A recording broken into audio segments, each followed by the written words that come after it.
Hello, everyone. Dr. Tony here again. Welcome to week 4 of Counseling Psychology 316 here at InterCoast College. This is our final presentation for you. I hope you're doing well, and I am glad to see that life is moving forward in a very good way for you to become the counselor that you want to be. So without further ado, let's take a look at this. And as we move into our 4th week, which I call the epilogue.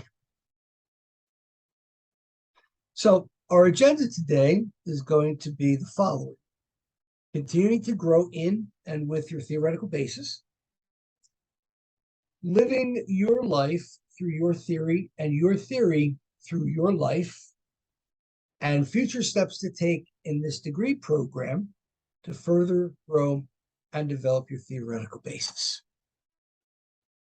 So, future steps to take in this degree program to further grow and develop your theoretical basis. Let's start with, where do you want to go from here? Now, this is a question that you have to ask yourself. I don't have an answer for you. And I think this is a very important thing that you need to look at. Where do you want to go from here? How far do you want to go? Do you want to become a certified addictions counselor? How far do you want to go with that? If you're with KDAC, 1, 2, 3 certified addictions counselor levels. Do you want to be a clinical supervisor? Do you want to get licensed? You're going to need at least a master's degree for that. How far do you want to go? Do you want to take this degree, your bachelor's degree at the end, and do you want to parlay that into a master's and or a doctorate? Do you want to get licensed as a social worker, a psychologist, an MFT, marriage and family therapist, and use addictions as a piggyback onto your practice, which, by the way, is a very smart thing to do if that's what you want to do, because then you become specialized.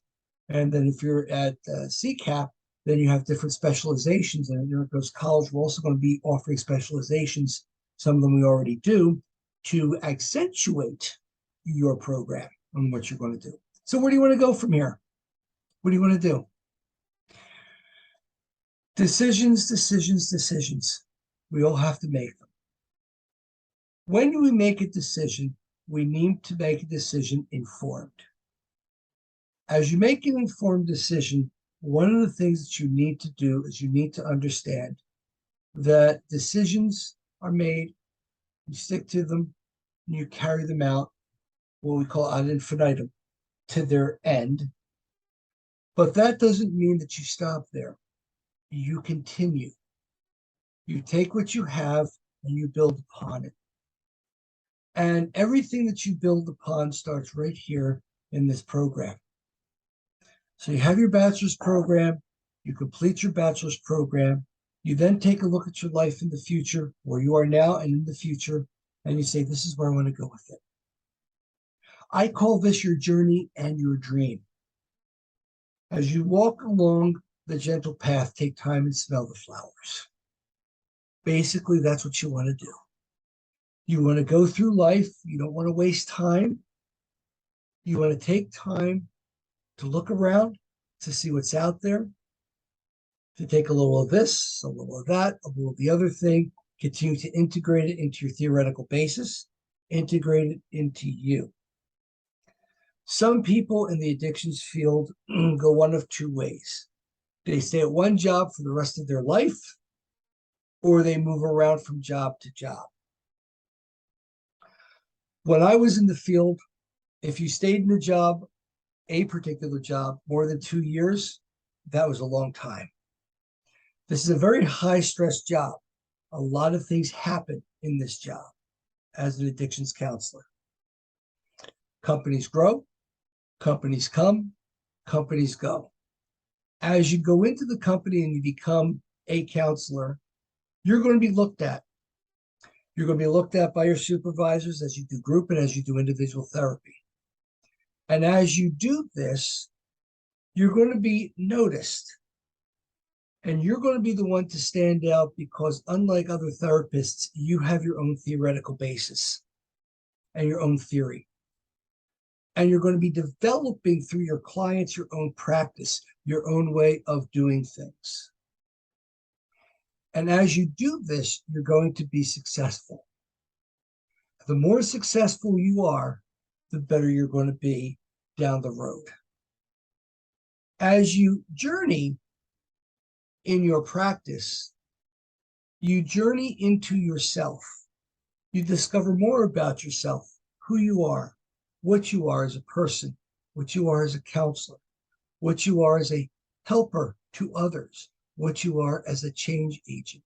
You learn from the people around you, your peers, your patients, your supervisor. You learn by your failings, but you don't look at your failings as failings. You look at your failings as steps towards growth, a learning. Some of you will have several different jobs in this field. Some of you will be fired. Some of you will just say, I've had enough, and you transition to another job. Some of you will sit there and be set up for failure. What does that mean? Well, it means that's an opportunity for you to grow more and to integrate more into your life on who you are. See, life comes with challenges. And that's the wonderful, beautiful thing about life. Life challenges us to be who we are and to be better than who we are. So if we look at life and we look at those times when we don't do well in life as, oh my God, a failure, and we start that cognitive stuff of stinking thinking or irrational thought processes, oh, I can't do this because, that's an excuse. You can do this. I know you can do this. If you couldn't do it, you wouldn't be here in the bachelor's program, right? So as you journey through life, you think about where that's going to take you, and you dream. You dream about where you want to be, where you want to go, what that's going to look like. You dream about your family, how you're going to support them, how you're going to care about them. Dream about yourself. How am I going to be a better human being, a better counselor? Because we call this a practice. We'll pick that up in another slide in a moment. But as you journey and dream, you are practicing along the way to make yourself better. And where you want to go from here is all up to you. Reality will strike home to you in many different ways in this profession, in this field. You're going to have those good days and bad weeks, as I joke about all the time with my coworkers. Those days when you think you did a bang-up job and everything is just wonderful and perfect and couldn't be any better. And then you're going to have those times where you're sitting there going to scratch your head saying, what am I doing in this field? Those are the times, whenever you have those points, those questions, what am I doing in this field?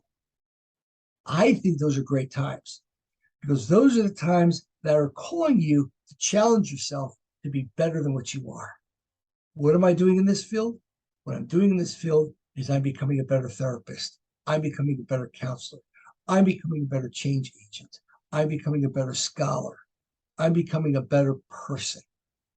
That's what you're doing in this field. That's what you're doing in this school.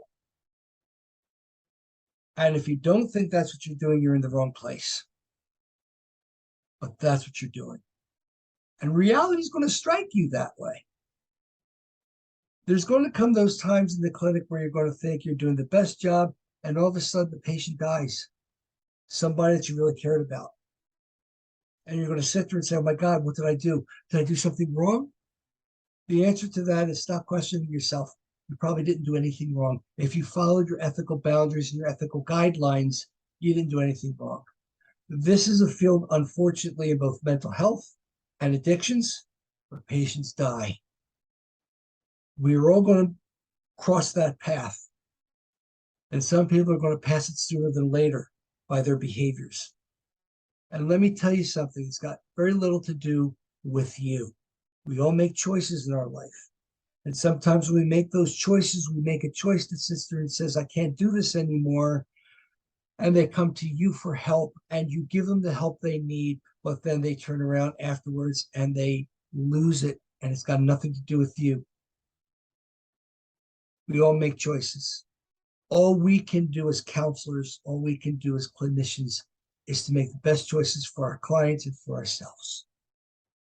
The reality is going to strike home that, hey, I helped this patient, but they're in the driver's seat. They made the choices.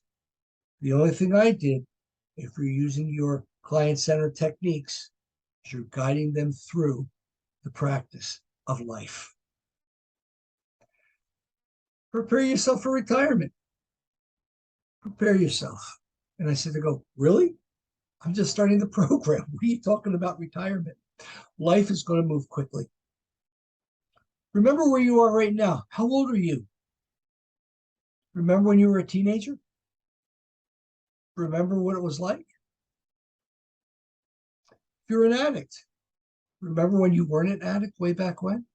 Remember what got you started? Remember where it got you?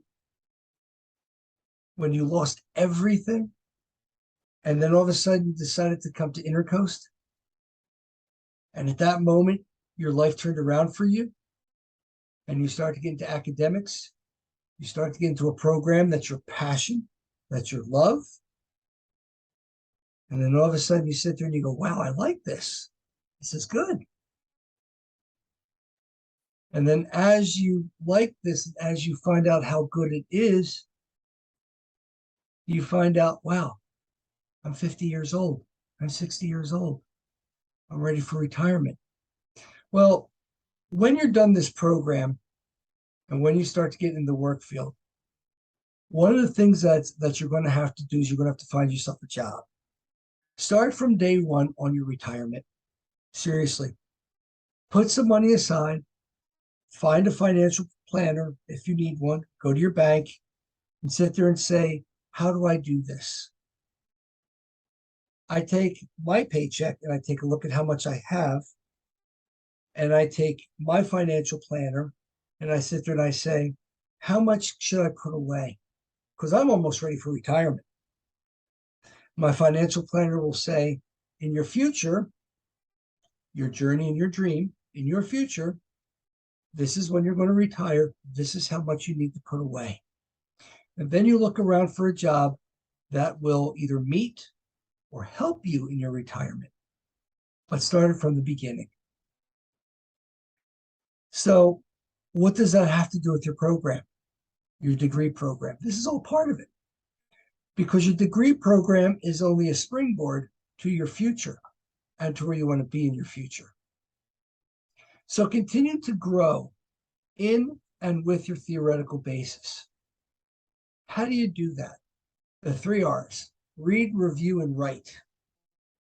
Read material constantly. Once you're credentialed and you're certified, you're going to have to, every 2 years, if you're with CCAP, do at least 50 hours of continuing education work. Do that as you go along. Read. Review things often. This is why I said in a previous video, get yourself your own shrink. Get yourself into therapy.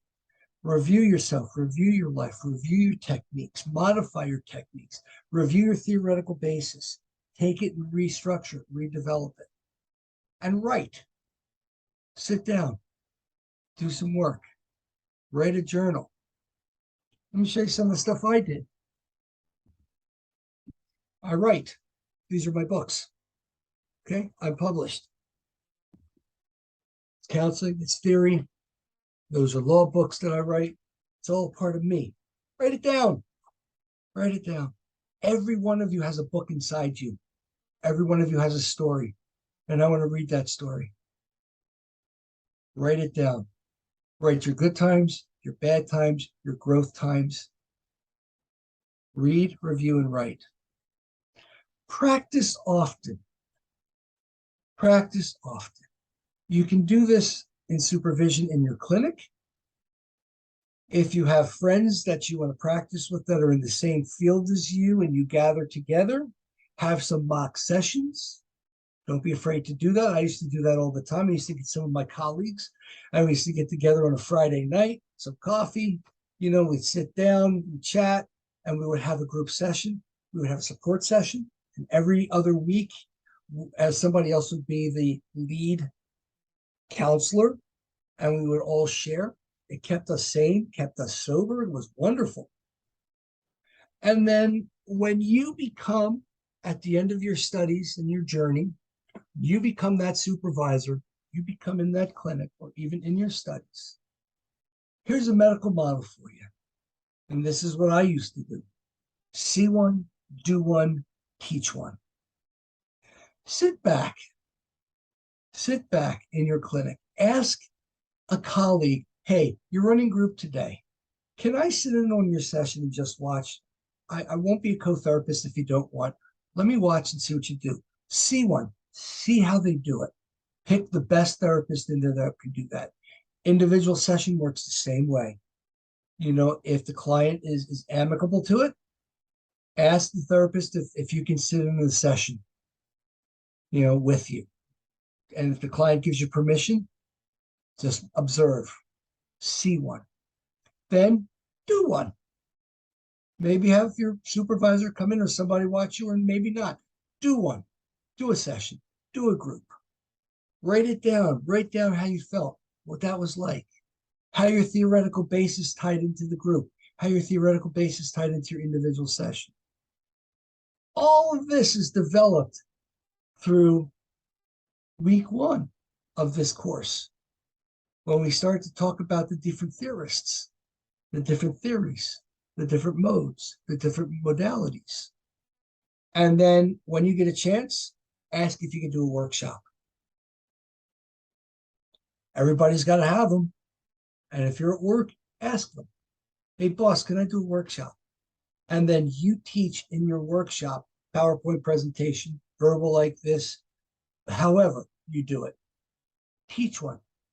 Let me tell you about my theoretical basis, and you put it up there. Be proud of yourself. Be proud of what you can do. Be proud of what you did. Be proud of what you accomplished here. Teach one. As you do that, you'll become a better clinician. You'll be able to grow, develop. You'll be able to treat people. You'll have successes. You'll move up in management. You'll move up in the clinic. And hopefully someday when you retire, you'll have enough to retire on, and you'll be able to sit back and say, I had a great life. And you can tell your grandchildren, your children, your friends, let me tell you what it was like to be a successful drug and alcohol counselor. Better yet, let me tell you about this great school, InterCoast College, that I went to. This is how they pushed me. This is what I did in my certificate, my associates, my bachelor's program. Spread the word. You're a good person. You have what it takes. I think a lot of us tend to sit back and think about what the future holds. I'm sure you do. And I think that's a good thing. And I think as you journey and you dream into practice, and as you start to work on your bachelor's program to its final end, which is just the beginning, I hope that you look further. Look toward a master's program. Look towards a doctoral program. But every step along the way, don't ever do it alone. Don't ever walk alone in your academics, in life. Get yourself a good therapist. Get yourself good colleagues. Get yourself a good site in where you want to be in the future.